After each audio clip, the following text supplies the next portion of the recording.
ট্রাম্পের নির্বাহী আদেশের পর এবার সব ধরনের বিদেশি সহায়তা স্থগিত করল যুক্তরাষ্ট্র। মার্কিন দূতাবাসগুলোতে পররাষ্ট্র দপ্তরের নির্দেশনা। দুর্নীতির অভিযোগের জেরে আদানির সঙ্গে বিদ্যুৎ ক্রয় চুক্তি বাতিল করল শ্রীলঙ্কা। খবর গণমাধ্যমের। প্রতিবেদন অসত্য, দাবি প্রতিষ্ঠানটি।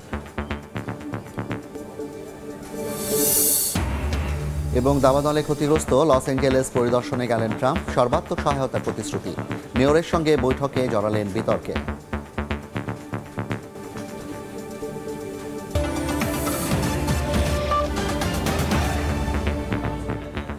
আন্তর্জাতিক সময়ের সঙ্গে আছি আমি জাফর সাদিক। এ বিষয়ে বিস্তারিত জানাতে এই মুহূর্তে ভারতের কলকাতায় আছেন সহকর্মী সুব্রত আচার্য। এছাড়া এই ঘটনার প্রতিবাদে ঢাকা বিশ্ববিদ্যালয় ক্যাম্পাসে বিক্ষোভ মিছিল সমাবেশ করছে বৈষম্য বিরোধী ছাত্র আন্দোলন। সেখানে আছেন সহকর্মী চন্দ্রিমা চৌধুরী। প্রথমেই যাচ্ছি কলকাতায় সুব্রত আচার্যের কাছে। সুব্রত, নিঃসন্দেহে কর্ণাটক রাজ্য প্রশাসনের কাছে যেরকম একটা অস্বস্তির কারণ, অন্যদিকে কেন্দ্রীয় সরকার বা ভারতের সামগ্রিকভাবে প্রশাসনিক ব্যর্থতাও। আপনারা যারা জানেন, যারা ভারতের খোঁজ খবর রাখেন, রোজ ভারতের খবর দেখেন, আপনারা জানেন যে 9 আগস্ট কলকাতার একটি সরকারি হাসপাতালে এরকমই একটি বীভৎস ঘটনা ঘটেছিল এবং সেই ঘটনা নিয়ে কিন্তু এখনো ভারতের রাজনীতি, পশ্চিমবঙ্গের রাজ্য রাজনীতি এবং বলা ভালো ভারত জুড়ে এক গণ আন্দোলনের যে রূপ সেটি নিয়েছিল। ঠিক এই ব্যাঙ্গালোর যে ঘটনাটি ঘটেছে, সেই ঘটনাটির দুটো দিক আসে। একটি হচ্ছে ওই মহিলাটি, যিনি এই রকম ভাবে বলা হচ্ছে, ব্যাঙ্গালুরু পুলিশ দাবি করেছে যে তাকে যৌন নির্যাতন করার পর পাথর নিক্ষেপ করে নির্মমভাবে হত্যা করা হয়েছে। এই মহিলাটি বৈধভাবে এলো কিনা কিংবা অবৈধভাবে ছিল কিনা, তার থেকে বড় কথা হচ্ছে যে একজন নারী তার কর্মস্থল থেকে ফিরে আসার এবং কিংবা তার বাসভবন থেকে কর্মস্থলে যাওয়ার পথে এই ধরনের একটি নৃশংস ঘটনা, দুটো ঘটনা, একটি তাকে পাশবিক নির্যাতন এবং তারপর তাকে নির্মমভাবে হত্যাকাণ্ড। এই ঘটনায় কিন্তু গোটা ভারতে যে এই প্রতি মিনিটে যে নারী নির্যাতন বা নারীকে নৃশংসভাবে খুনের ঘটনা, যে প্রতিদিনকার যে ঘটনা, সেই ঘটনা কিন্তু আবার নতুন করে প্রশাসনিক ব্যর্থতাকেই কিন্তু আবার সামনে আনলো। বাস্তবিক অর্থে এই ঘটনায় এখনো পর্যন্ত সরকারিভাবে এখনো পর্যন্ত বিস্তারিত তথ্য জানানো হয়নি। তবে পুলিশ বিভিন্ন স্থানীয় গণমাধ্যমে বলছে যে এই মহিলাটি বাংলাদেশি নাগরিক। বছর 6 ধরে তার স্বামী সেখানে বৈধভাবে কাজ করতেন, একটি বেসরকারি সংস্থা। সেই সূত্রেই তিনি এখানে আসেন এবং তার 3 সন্তান রয়েছে। তিনি অবৈধ হলেও তার স্বামী কিন্তু বৈধভাবে বসবাস করছিলেন এবং একটি সংস্থায় কাজ করতেন। এখন প্রশ্ন আসলো যে অবৈধভাবে হলেও এই নারী সুরক্ষার ক্ষেত্রে কর্ণাটক প্রশাসন এবং ভারতের কেন্দ্রীয় প্রশাসন বা সামগ্রিকভাবে তাদের প্রশাসনিক কোনো ব্যর্থতা রয়েছে কিনা, সেটি কিন্তু এখন বড়সড় প্রশ্ন তৈরি করেছে। যেটি দিয়ে দর্শক, আপনাদের কাছে আমি আমার এই তথ্য শুরু করেছিলাম। পশ্চিমবঙ্গেও কিন্তু একই রকম ভাবে নারী নির্যাতনের বিষয়ে কিন্তু একটি বরাবরই একটি নেতিবাচক দৃষ্টান্ত তৈরি করে। এবার রাজ্য প্রশাসনের ব্যর্থতাকে দায়ী করে ইতিমধ্যে আপনারা জানেন যে কলকাতার অদূরে সোদপুরের একজন চিকিৎসককে 9 আগস্ট যেভাবে তার কর্তব্যরত সময়ে তাকে নির্মমভাবে যৌন নির্যাতন করা হয় এবং তারপর তাকে নৃশংসভাবে খুন করা হয়েছিল। সেই ঘটনা কিন্তু গোটা ভারতের ব্যবস্থাকে, নারী সুরক্ষাকে কিন্তু নাড়িয়ে দিয়েছে। তো এই ব্যাঙ্গালোর ঘটনাটা আবার নতুন করে এই ঘটনাকে উস্কে দিয়েছে। নিঃসন্দেহে এটা নিয়ে স্থানীয় রাজনীতিবিদরাও কিন্তু প্রশাসনকে চাপের মুখে ফেলবে। তো এই বিষয়ে এই মুহূর্তে আমাদের সহকর্মী চন্দ্রিমা চৌধুরী রয়েছেন ঢাকা বিশ্ববিদ্যালয়ে। সেখানেও স্বাভাবিকভাবে ভারতের অভ্যন্তরে এই ধরনের একজন বাংলাদেশি নারীকে এরকম ভাবে নৃশংসভাবে যৌন নির্যাতনের পর খুন করার ঘটনা নিয়ে প্রতিবাদী উত্তাল হয়েছে। সে বিষয়ে আপনাদেরকে বিস্তারিত জানাবেন। ঢাকা বিশ্ববিদ্যালয়ের রাজু ভাস্কর্যে এখানে গতকাল বাংলাদেশি তরুণীর ভারতের বেঙ্গালুরুতে ধর্ষণ হওয়ার পর লাশ উদ্ধারের প্রতিবাদে সংবাদ সম্মেলন, একই সাথে বিক্ষোভ কর্মসূচি পালন করছে বৈষম্য বিরোধী ছাত্র আন্দোলন। তারা তাদের বিক্ষোভ মিছিল ও সমাবেশে আমাদেরকে জানাচ্ছিলেন যে এখন পর্যন্ত ভারতের সীমান্তে যত হত্যাকাণ্ড হয়েছে নির্বিচারে তার কোনো এখনো পর্যন্ত তার কোনো সুরাহা হয়নি বা বিচার এখনো নিশ্চিত করা হয়নি। তাই তারা ভারতে যে আমাদের বাংলাদেশি নারী নাজমা হকের ধর্ষণের পর হত্যা করা হয়েছে তার সুষ্ঠু তদন্ত ও বিচারের দাবি করছে। একই সাথে বাংলাদেশের যে পররাষ্ট্র মন্ত্রণালয় তার হস্তক্ষেপ চাচ্ছে যে এই ধরনের যে সীমান্ত হত্যা বা ভারতে যে বাংলাদেশি নাগরিকের যে নিরাপত্তা নিশ্চিত করার যে ব্যবস্থাটি এই ব্যাপারে তারা আরো দৃঢ় পদক্ষেপের দাবি জানাচ্ছে বাংলাদেশের পররাষ্ট্র মন্ত্রণালয়ের কাছে। একই সাথে ভারতের হাই কমিশন থেকে তারা এখনো পর্যন্ত কোনো বিবৃতি পায়নি এই ঘটে যাওয়া ঘটনা সংক্রান্ত। একই সাথে তারা একটি বিবৃতি চাইছে এবং তারা এই যাবৎকালে যে ভারতের যত সীমান্ত হত্যা হয়েছে তার তীব্র নিন্দা করছে। একই সাথে আমরা একটু জানিয়ে দিতে চাই যে গতকাল শুক্রবার সকালে কিন্তু বাংলাদেশি এক নারী নাজমা হকের লাশ উদ্ধার করা হয়েছে ভারতের বেঙ্গালুরু থেকে। তিনি একজন গৃহকর্মী ছিলেন এবং তারপরে কিন্তু সেই স্থানটি ফরেনসিক বিশেষজ্ঞরা কিন্তু তদন্ত করেছে। একই সাথে ডগ স্কোয়াডও সেখানে ছিল জানা গেছে, কিন্তু এখনো পর্যন্ত ঘটনা সংক্রান্ত কোনো বিবৃতি বা কারা এই ঘটনার সাথে জড়িত ছিল তা কিন্তু এখনো কিন্তু জানা যায়নি এবং এই ঘটনার একটি সুষ্ঠু বিচার তারা দাবি করছে। একই সাথে এখন পর্যন্ত ভারতে ঘটে যাওয়া সকল সীমান্ত হত্যার তারা বিচার দাবি করছে এবং এই সাথে জানাচ্ছিলেন যে ভারত এবং অন্যান্য রাষ্ট্রের সাথে বাংলাদেশের সম্পর্ক হবে ন্যায্যতার সম্পর্ক এবং সম্মানের সম্পর্ক। সেখানে তারা একটি সুষ্ঠু সম্পর্কের আহ্বান জানাচ্ছিলেন। এই ছিল আমার কাছে ঢাকা বিশ্ববিদ্যালয়ের রাজু ভাস্কর্য থেকে সর্বশেষ। সরাসরি যুক্ত ছিলাম ঢাকা বিশ্ববিদ্যালয়ের রাজু ভাস্কর্য এবং কলকাতা থেকে।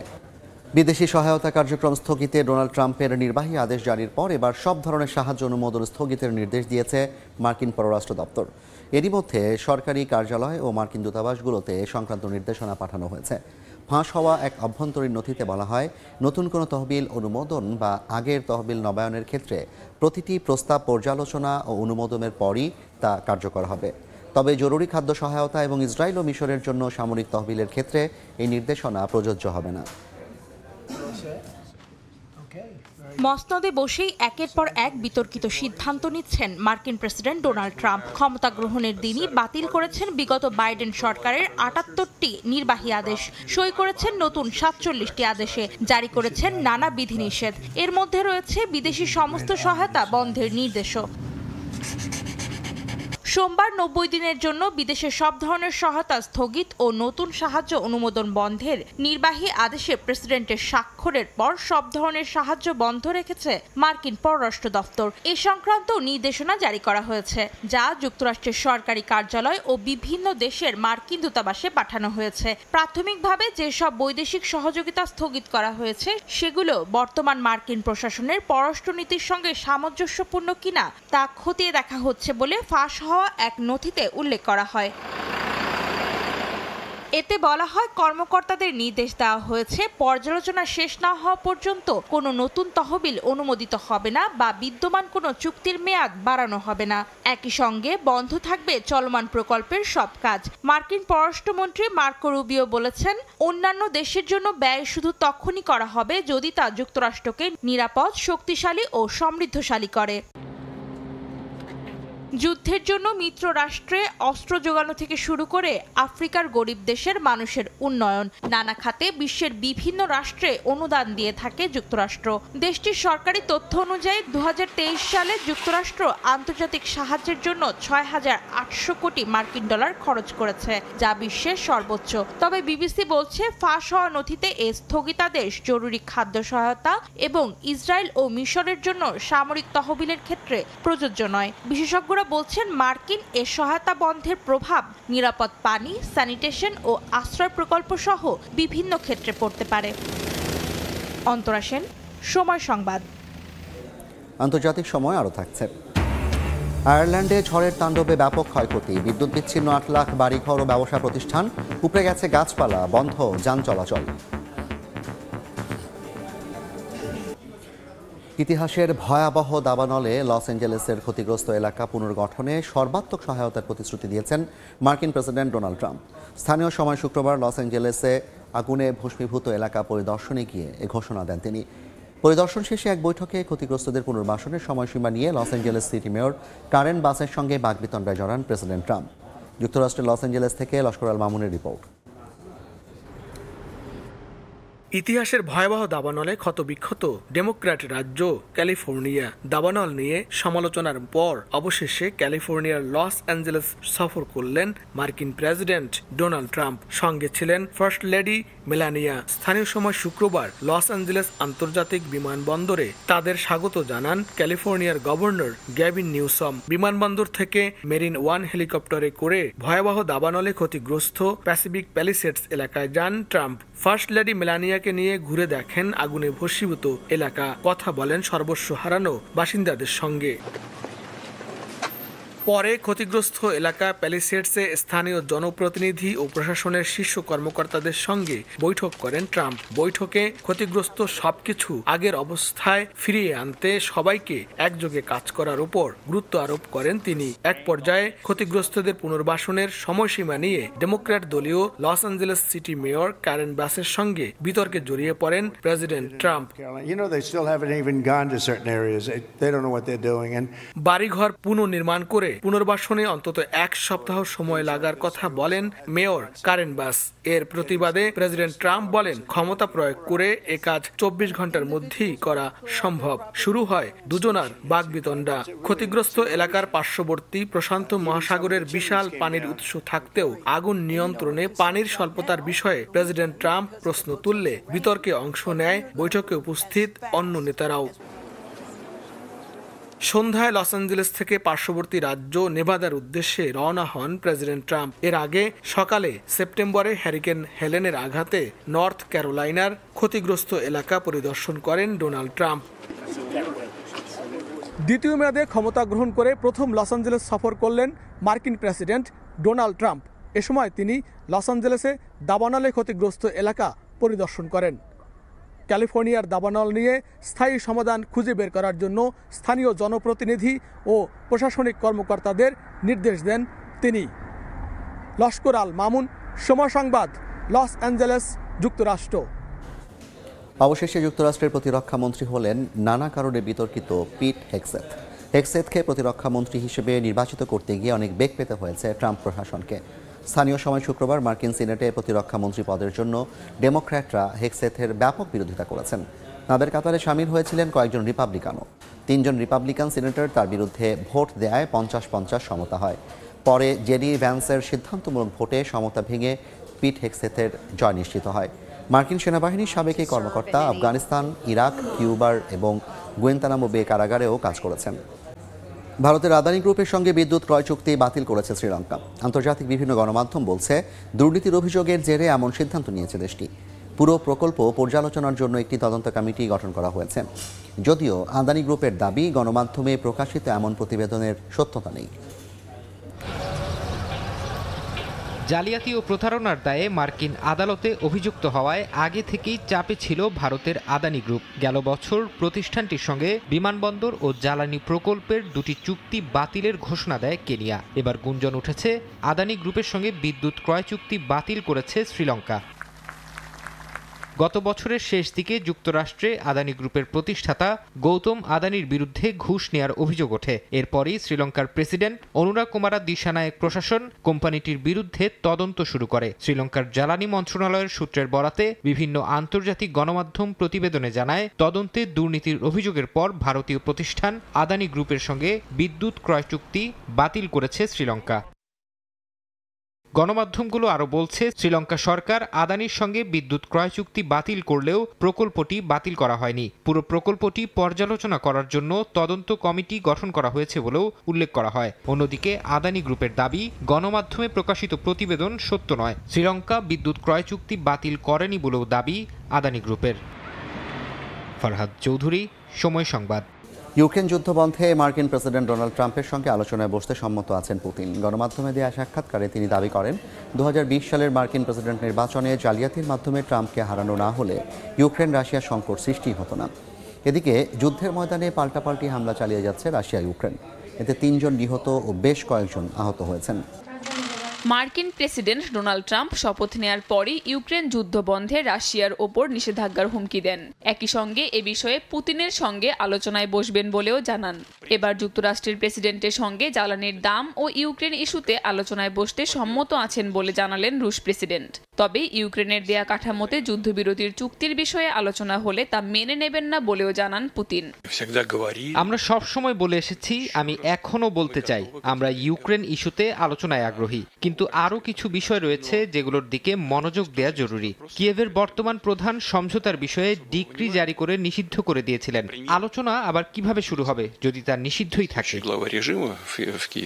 পুতিন আরও বলেন, ট্রাম্প ক্ষমতায় থাকলে ইউক্রেন রাশিয়া সংকটের শুরুই হতো না। 2020 সালের নির্বাচনে জালিয়াতি করে ট্রাম্পকে হারানো হয়েছিল বলেও দাবি করেন রুশ প্রেসিডেন্ট। এদিন যুক্তরাষ্ট্রের দেয়া সম্ভাব্য নিষেধাজ্ঞার বিষয়েও মুখ খোলেন পুতিন। এসব নিষেধাজ্ঞা মার্কিন অর্থনীতির ওপরও প্রভাব ফেলতে পারে বলে দাবি তার। এ সময় পুতিন বলেন, মার্কিন প্রেসিডেন্ট ডোনাল্ড ট্রাম্প একজন বুদ্ধিমান ব্যক্তি, তাই তিনি এমন সিদ্ধান্ত নেবেন না যা যুক্তরাষ্ট্রের অর্থনীতিতেও প্রভাব ফেলবে। কাকলি আখতার, সময় সংবাদ।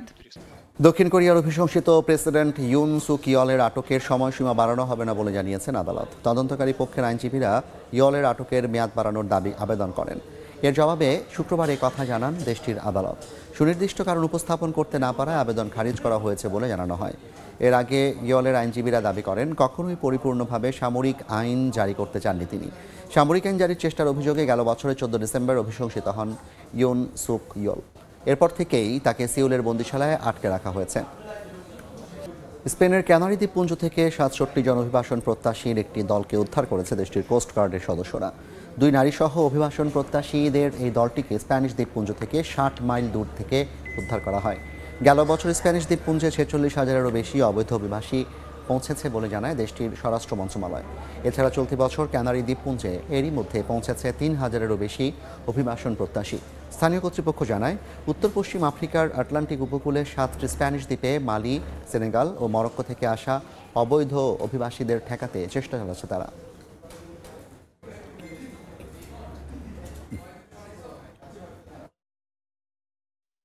আয়ারল্যান্ডে ঝড় ইওইনের তাণ্ডবে ব্যাপক ক্ষয়ক্ষতি হয়েছে। এখন পর্যন্ত একজনের মৃত্যুর খবর পাওয়া গেছে। ঝড়ের আঘাতে বিদ্যুৎ বিচ্ছিন্ন হয়ে আছে 8 লাখ বাড়ি ও ব্যবসা প্রতিষ্ঠান। ঝড়ে সড়কে গাছ উপড়ে যান চলাচল বন্ধ হয়ে গেছে। বিস্তারিত জানাচ্ছেন সৈয়দ জুয়েল। আয়ারল্যান্ডে গতকাল মধ্যরাতে ঝড় ইওনের তাণ্ডবে এলোমেলো হয়ে গেছে অনেক কিছু, যার মাঝে সবচেয়ে বেশি ক্ষতিগ্রস্ত হয়েছে বিদ্যুৎ বিভাগ। বিদ্যুৎ বিভাগের সর্বশেষ তথ্য অনুযায়ী 8 লাখেরও বেশি গ্রাহক বিদ্যুৎবিহীন অবস্থায় রয়েছে, যার মাঝে অনেক ব্যবসা প্রতিষ্ঠানও রয়েছে। দেশটির বিদ্যুৎ সরবরাহকারী প্রতিষ্ঠান ইএসবি জানিয়েছে আগামী আরো 1 সপ্তাহ লাগতে পারে সকল সংযোগ দিতে। আজ সকালে আমি বেশ কয়েকটি স্থানে আমি ঘুরে বেরিয়েছি, যেখানে আমি দেখতে পেয়েছি যে রাস্তায় শত শত বছরের পুরনো গাছ সেগুলি পড়ে রয়েছে, অনেক বাড়ির সামনে পড়ে রয়েছে, অনেক বাড়ির উপরে, এবং অনেক বাড়ির ছাদ ধসে পড়েছে। এর মধ্যে দেশটিতে যেসব বাড়িঘরে ক্ষতিগ্রস্ত হয়েছে সেসব বাড়িঘর যেন তারা একটি প্রণোদনা পান, একটি সহায়তা পান, সেজন্য তারা একটি স্কিম চালু করেছে। এই স্কিমের আওতায় বাড়ি মেরামত সহ এবং তাদের খাবার এবং চিকিৎসা এবং কাপড় থেকে শুরু করে আনুষঙ্গিক যা কিছু আছে সেই স্কিমের আওতাধীন থাকবে। দেশটিতে এই যে 130 কিলোমিটার বেগে যে ঘূর্ণিঝড়টি হয়েছিল সেটি ইতিহাসের সর্বকালের অন্যতম একটি ঝড় বলে জানিয়েছে এখানের আবহাওয়া অধিদপ্তর। দেশটিতে এখন পর্যন্ত 2-3টি কাউন্টিতে রেড অ্যালার্ট এখনো জারি রয়েছে। কিছু কিছু জায়গায় রেড অ্যালার্ট সরিয়ে অরেঞ্জ নিয়ে আসা হয়েছে। অনেক কাউন্টিতে গাড়ি চলাচল স্বাভাবিক এখনো রয়েছে, তবে কিছু কিছু সড়কে গাছ আটকে থাকায় সেই সড়কগুলো এখনো বন্ধ রয়েছে। তবে উদ্ধারকর্মীরা সকাল থেকেই, বিশেষ করে দেশটির স্থানীয় সিটি কর্পোরেশনগুলো খুব গুরুত্বের সাথে সকাল থেকেই তারা কাজে নেমে পড়েছে এবং রাস্তা থেকে ভারী গাছগুলো সরিয়ে নেওয়ার আপ্রাণ চেষ্টা চালাচ্ছে। ধারণা করা হচ্ছে আগামীকাল সড়কগুলো স্বাভাবিক অবস্থায় মানুষ চলাচল করতে পারবে। তবে এখন পর্যন্ত দেশটির নিরাপত্তা বিভাগ, স্বাস্থ্য বিভাগ, উদ্ধার কাজে যারা সংশ্লিষ্ট যেসব বিভাগগুলি রয়েছে সেগুলি জানিয়েছে যে এখনো মানুষদেরকে একটু সাবধানে থাকতে বলা হয়েছে। তো এই ছিল ঝড় ইউনের তাণ্ডবের সর্বশেষ। সৈয়দ জুয়েল, সময় সংবাদ, আয়ারল্যান্ড। আন্তর্জাতিক সময়ের শীর্ষ সংবাদ জানিয়ে দিচ্ছে আরেকবার। এবং ট্রাম্পের নির্বাহী আদেশের পর এবার সব ধরনের বিদেশি সহায়তা স্থগিত করল মার্কিন যুক্তরাষ্ট্র। মার্কিন দূতাবাসগুলোতে পররাষ্ট্র দপ্তরের নির্দেশনা।